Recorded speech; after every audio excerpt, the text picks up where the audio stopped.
Morning Good Readers, tetap semangat, tetap berinspiratif ya untuk hari ini karena Tuhan memberikan kesempatan kita kembali lagi untuk menikmati hidup ini dan menikmati anugerah Tuhan.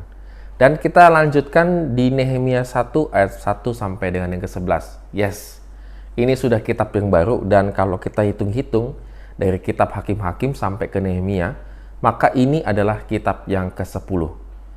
Jarang-jarang kan kalau Good Readers membaca 10 kitab begitu ya secara hampir everyday begitu ya. Dan puji Tuhan kita udah sampai ke Nehemia. Konteks daripada Nehemia sama, yaitu dia tetap dipakai Tuhan untuk menyerukan bangsa Israel yang kembali ke Yerusalem supaya hidup kudus di hadapan Tuhan. Dan ini adalah awal kisah dari seorang bernama Nehemia. Nehemia memang mendapatkan kedudukan sangat penting di kerajaan Persia, yaitu dia sebagai juru minum raja.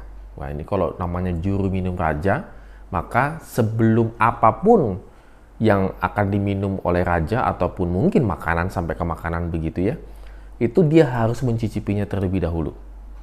Kalau dia mati, selesai. Yang kena racun dia duluan begitu. Jadi artinya dia adalah orang kepercayaan raja dan tangan kanan raja. Ini sangat penting sekali kedudukannya. Nah, di tengah kedudukannya yang sangat enak itu, dia mendengar kabar tentang bagaimana akhirnya Yerusalem itu terlantar. Kota Yerusalem itu terlantar. Hal ini membuat Nehemia menjadi sangat bersedih di ayat yang keempat. Dan dalam kesedihannya itu, dia benar-benar meminta pertolongan kepada Tuhan. Apa yang dilakukan oleh Nehemia untuk meminta pertolongan kepada Tuhan? Yang pertama adalah berpuasa dan berdoa kepada Tuhan. Semesta alam langit ini ya, semesta alam ini, di ayat 4b. Nehemia tahu persis bahwa inilah langkah pertama dan utama yang harus dilakukan demi keselamatan bangsanya. Jadi kita bisa melihat di sini Good Readers bagaimana Nehemia mewakili umat Tuhan. Dia berpuasa kepada Tuhan. Kedua, mengidentifikasikan dirinya dengan bangsanya. Jadi dalam doanya, Nehemia mengakui dosa-dosa yang dibuat oleh bangsanya dan dosa-dosanya sendiri. Di ayat ke-6 sampai dengan yang ke-7. Dan yang ketiga, Nehemia mengingat kebesaran dan kesetiaan Tuhan. Ayat 5 sampai dengan yang ke-6. Dan yang keempat, karena itu ia menuntut kepastian nubuat Tuhan pada Musa. Di ayat 7 sampai dengan 10. Dan yang kelima, Nehemia meminta berkat agar Tuhan memakai dia menjadi alat pembebasan dan pembangunan bagi bangsanya. Di ayat yang ke-11a. Good Readers, bagi saya ini adalah luar biasa karena Nehemia bersedia dipakai oleh Tuhan. Lalu bagaimana dengan kita pada saat ini? Nehemia sebenarnya punya alasan untuk tidak mau ikut campur atas apa yang terjadi dengan kota Yerusalem, tembok Yerusalem.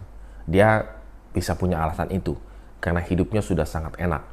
Dan dia tahu untuk membantu membangun kota Yerusalem itu membutuhkan biaya yang sangat besar, membutuhkan politik, keputusan-keputusan politik, mengajak umatnya, dan seterusnya. Itu satu rentetan yang sangat besar dan tidak gampang. Tetapi Nehemia bersedia dirinya dipakai Tuhan untuk membantu bangsanya di Yerusalem. Mengapa Nehemia mau bersusah-susah untuk membantu bangsanya?